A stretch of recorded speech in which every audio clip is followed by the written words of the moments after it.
Imagine this. You walk into a brand new job. You're feeling great. You just delivered a huge win for the company. Top of the world feeling. Yeah, you've proven your worth straight away. Exactly. Yeah. And then, boom, they stumble across this multi-million-dollar project. It's been running for, what, a year and a half? Uh-huh. And there's absolutely nothing to show for it, nothing tangible. So what do? That's a tough spot. It really is. And that's precisely where our subject today, Jim Barton, found himself. He's the new CIO at IVK. His recent success, proving IT's strategic value to the CEO, Carl Williams, it ironically just put a huge spotlight on this massive problem. The Runaway Project. The Runaway Project, yeah. Internally, they called it the Infrastructure Replacement Initiative, or IR. But it was just bleeding money. Over $3 million spent, and like I said, zero results. Wow. So today, we're going to do a deep dive into Jim's journey as he tries to, well, grapple with this absolute mess and what we can all learn about IT leadership and, digital transformation. And we're going to look at this really fascinating story through 3 specific lenses. These are pretty critical for understanding strategic information systems. We'll look at the organizational issues, the management issues, and of course the IT issues. Right.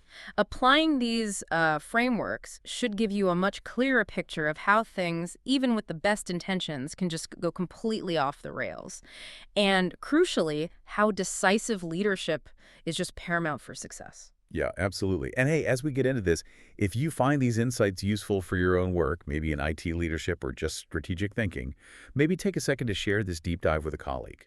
Or just pause and think how these lessons might apply to what you're seeing. Good idea. Okay, so let's unpack this problem Jim inherited. He'd only been CIO for, what, a few weeks? Just weeks, yeah. But it was immediately obvious this IR project was, well, a disaster. His predecessor, Bill Davies, he'd been fired partly because IVK was struggling, and, frankly, due to some incredibly weak IT management. That context is important. It really is. So Jim starts digging into the project files, and he finds this original report, the Obsolete Systems Assessment. This is what kicked the whole thing off a year and a half earlier. And the picture it painted, honestly, alarming. IVK's core systems, the middle and back end stuff, described as just a tangled mess. Kludges, duct tape, and baling wire. That's the kind of language they used. Not exactly reassuring. Not at all. Right. We're talking core systems that just didn't talk to each other properly. Like loan processing systems couldn't integrate well with the financial systems. Think about that. Right. That opens up huge risks. Security breaches, for one. Exactly. And it made real-time reporting almost impossible for managers. And ultimately, IVK was just falling behind competitors. Their rivals already had things like document imaging systems, which sounds pretty basic for their industry, right? Yeah, table stakes almost. And IVK's whole strategy was supposedly built on superior customer service. Their tech was actively working against that. What you're describing there, fundamentally, it's a classic case of accumulated technical debt. It just builds up over time. Right. Technical debt. And the real insight isn't just that balancing upgrades and operations is hard. It's how the silence around that debt lets it become this hidden liability. For years, the urgent operational stuff just constantly overshadowed the strategic upgrades. Makes sense. Keep the lights on first. Exactly. The previous IT leadership, under Bill Davies, they were often overruled by business execs who wanted, the immediate customer-facing features. That might look good short-term, but it meant those fundamental infrastructure upgrades got pushed back year after year. So IVK learned the hard way, didn't they? Deferring maintenance isn't saving money. It's just, kicking the can down the road to a much bigger, more expensive bill later. Yeah. Robust problem management, strategic IT maintenance frameworks like ITILs, they're designed specifically to prevent this kind of crisis from building up unnoticed. So the diagnosis was clear. IVK had to overhaul its IT backbone, or growth and stability were, frankly, at risk. The consultants recommended this huge project replace the middle and back-end systems. Oh, okay. And they were very specific, needs a cross-functional team, equal parts business, and IT, led by a senior business manager. They stressed using IVK's best people and keeping them totally dedicated. Right. That focus on business leadership is key. Yeah, they said it wasn't just an IT project, it was a wholesale business transformation. Big money involved, too, estimated at like 3% of current revenues. Yeah. Multi-millions. But I wonder, couldn't a really sharp IT leader have driven this? Was it essential to have a business person lead? Well, look, technical leadership is always vital, right? Yeah. But the consultants, I think they were right to stress business ownership here because this wasn't just swapping out servers. Well, it was about fundamentally changing how IVK operated. So, yeah, the logic was sound. It was a business transformation. It needed that strong business leadership, that shared ownership. It actually aligns perfectly with IT governance best practices. Things like COBIT emphasize that business IT alignment. Okay. The idea was get a cross-functional team, make sure the new systems actually fit the business needs, build understanding, break down those silos, reduce confusion about roles. In theory, that's exactly how strategic IT projects should run. Partnership. So, okay, theory sounds good. They launched the IR project, they put together the team, and they appoint Jay Palmer, a star sales manager, to lead it. The thinking was keep the focus squarely on business value, right? Not just tech for tech's sake. Makes sense on the surface. And Jay, apparently, he was a real deal maker type. He jumped in with a lot of energy, worked with consultants, mapped out IVK's processes in like excruciating detail. They ended up with reams of documentation, a huge binder, apparently. Every system gap, every desired feature. Wow, that sounds like a lot of upfront work. It was. But then, despite all that effort, something went wrong. They had this incredibly detailed plan, and then what happened? It just stalled. Yeah, well, ironically, that massive, super detailed blueprint, it led straight to what we call analysis paralysis. Okay, too much detail. Exactly. Tyra Gordon, she was one of the IT managers involved. She put it perfectly. She said, at that level of detail, the size of the project is overwhelming. They had this plan thick as a phone book, but no clear path forward. They were, as she put it, running hard up to the project and bouncing off of it. They just couldn't break down this immense tangle of interconnected systems into manageable pieces. They were terrified of, killing the patient. Right, worried about breaking something critical while trying to fix it. Precisely. It was like trying complex surgery while the patient's wide awake and trying to do their job. The key insight here, I think, for these huge transformations is how you break it down. That's as critical as the initial plan. Without maybe a more iterative approach, something like agile, all that comprehensive planning can ironically become the very thing that traps you. And then, making things worse, there was this big shift in leadership, right? Around the time that huge report landed, Jay Palmer, the sales star leading it, his attention started to drift. Yeah, what happened there? Well, he'd just landed this major new client deal, apparently earned himself a truckload of money, looked great on his resume, and suddenly his motivation for the tedious grinding work of the IR project just evaporated. I mean, you can kind of see it, right? If you were him, you just closed a huge deal. Are you really going to be excited to dive back into a tangled web of kludges? Probably not, especially if the company culture celebrates the deal makers. Exactly. And at IVK, dealmakers were heroes, slogging through an internal IT rebuild. Not so glamorous. Yeah, it's a very human reaction, isn't it? The spotlight tends to follow the revenue, not always the strategic plumbing. This is a classic management issue. You've got significant leadership turnover, or at least disengagement, crippling a critical project. Right. Remember the consultant's original advice. Put your best people on it and don't pull them off for short-term stuff. But here, the product sponsor was effectively checking out. Yeah. Jay just couldn't make that full transition from being a peer in sales to being the committed leader this thing needed. It really highlights how, workplace culture and incentives can pull leaders' personal goals away from the project's needs. The IR project lost its champion, lost momentum. Big time. Ouch. Yeah. Organizations often fail here. They celebrate the sprint, but they forget about the marathon, the foundational work that makes the sprints possible. So, with Jay kind of checked out, the team makes another big decision. They hire an external consulting firm, NetEffects, as a systems integrator. The vendors arrive. Yep. And their pitch was apparently slick and persuasive. Promised armies of coders, 247 global resources, basically everything the struggling team wanted to hear. Sounds tempting. But Tyra Gordon, that internal IT manager, she raised some serious red flags. She questioned if they really needed all that custom software development. She pointed out IVK would mostly be configuring packaged software, integrating systems, not coding everything from scratch. She saw this disconnect between the sales pitch and what IVK actually needed. And this is just a critical communication failure, isn't it? It's a management issue and an organizational issue all rolled into one. Tara had valid technical concerns. Right. She knew the internal systems. Exactly. But her concerns were largely brushed aside by the project team, which was mostly business folks at this point, right? They were just enamored with the vendor's promises. They heard what they wanted to hear. Precisely. It's such a common pitfall. The business side hears the slick solution, and sometimes internal IT gets painted as, oh, the naysayers or, resistant to change.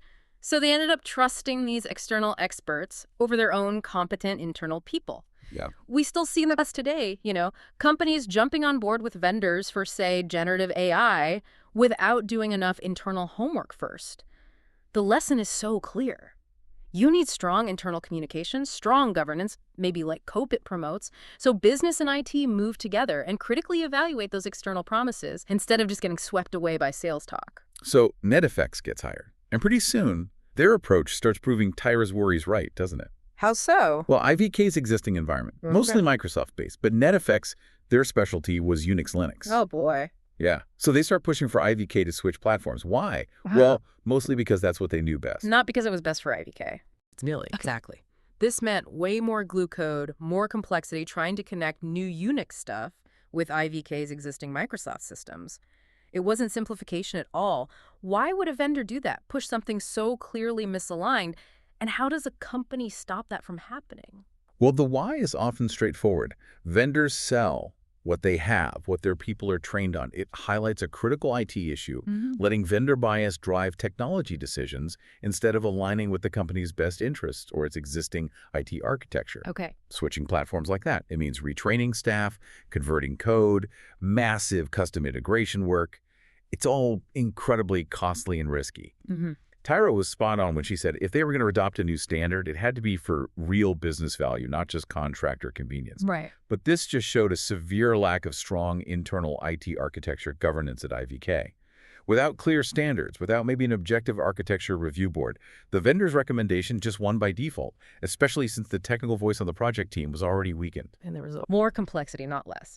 And that meter just kept running on NetFX's very expensive fees, with absolutely nothing tangible being delivered.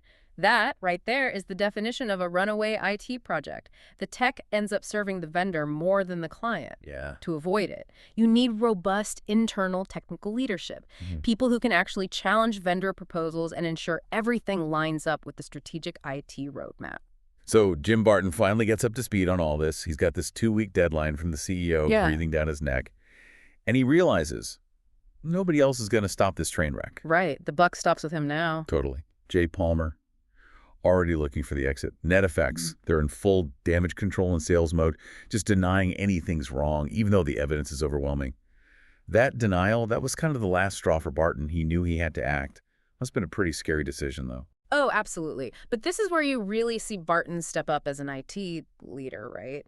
His decision, pretty bold actually, to just fire NetFX, even knowing there'd be termination fees, potential risks to his own brand new CIO job, it showed decisive action. Accountability. Did he consult anyone? Yeah. He talked to Bernie Rubin, the veteran IT ops director. Bernie cautioned him, warned about the ransom of termination fees, reminded him just how complex this project was. Bernie even said there was a good chance of failure or perceived failure no matter how well it's managed. Wow, not exactly encouraging. No. But Barton was firm. He was ready to play hardball, even hinted he might let other potential clients know about NetFX performance. He saw that the bigger risk was letting things continue, watching IT's credibility and his own just drain away with these endless overruns. It really shows a critical part of IT leadership. Sometimes you just have to cut your losses, even if it hurts short term. So he cuts NetFX loose. Then what? What's his new plan? Well, he lays out a new strategy. He's putting IT back in direct control, with Tyra Gordon leading the technical side. Good move. She saw the problems early on. Exactly. But importantly, he also made it clear business involvement must continue. They weren't just swinging the pendulum all the way back to IT only. And crucially, he announced they'd break the massive project into smaller pieces. Oh, like that agile idea you mentioned earlier. Pretty much. An agile philosophy, phased delivery, explicitly rejecting these huge upfront dollar commitments for vague outcomes way down the line. Makes sense. Manageable chunks. Yeah. It demonstrates a strong move towards, prudent project governance, trying to minimize the chance of another runaway project. Bernie Rubin, the pragmatist, he acknowledged it would be hard to break up that immense tangle, but he agreed it was the right way to go. Bernie also added a dose of reality, reminding Barton that net effects did have good references initially and that the failure wasn't all on them. He said, it's partly our fault, referring to IVK's own analysis paralysis and weak project management early on. Fair point. Shared blame. Right. But Barton's point was valid, too. Regardless of who shared the blame, the partner simply wasn't delivering results. His focus shifted to accountability for outcomes, not just good intentions or effort. That's a vital lesson for any leader, especially with external vendors and complex projects. So how did the leadership team react when Barton told them he was firing the multi-million-dollar vendor? Well, apparently there was a bit of a stunned silence at first. Then the CEO, Carl Williams, looked vaguely pleased, and the CFO actually let out an audible sigh of relief when Barton promised, we will not be paying even one more hefty retainer, no more $3 million, and no results to show for it. Wow, relief. Yeah, it was clearly a powerful moment. It signaled this huge shift in IT story at IVK. It wasn't the flailing project anymore. It was leadership taking charge. Yeah. That started rebuilding crucial trust. That's huge. Absolutely. Barton's actions really set a new precedent. IT was going to be a disciplined, strategic partner, not just a reactive cost center people threw money at. Yeah. Use strategic analysis, sure, but also gut leadership and kind of textbook frameworks to get IVK's biggest project back on some kind of track. In looking back. Well, later, Barton reflected on it. He realized part of preventing future runaways is about continuously modernizing systems, yeah, but also setting up proper governance so business and IT really collaborate effectively. And being open to iterative change, not betting the farm on one giant moonshot project. Learning from mistakes. Definitely. He also thought about how he'd handle future tech decisions, new AI tools, cloud migrations, whatever comes next, remembering the lessons from the IR project, scrutinize the hype, get the right people involved, internal and external, and always tie it back to core business value and strategic goals. Jim Barton's journey, wow, it really shines a light on just how complex IT leadership can be, doesn't it? It's such a powerful example of dealing with deep organizational politics, tough management challenges, those persistent IT issues, and somehow turning a potential catastrophe around. It really is, and we truly hope this deep dive into the Runaway Project has given you some valuable insights, maybe things you can apply in your own career path. Please do consider sharing this with others you think might benefit from understanding these critical IT leadership and strategy lessons. Yeah, definitely.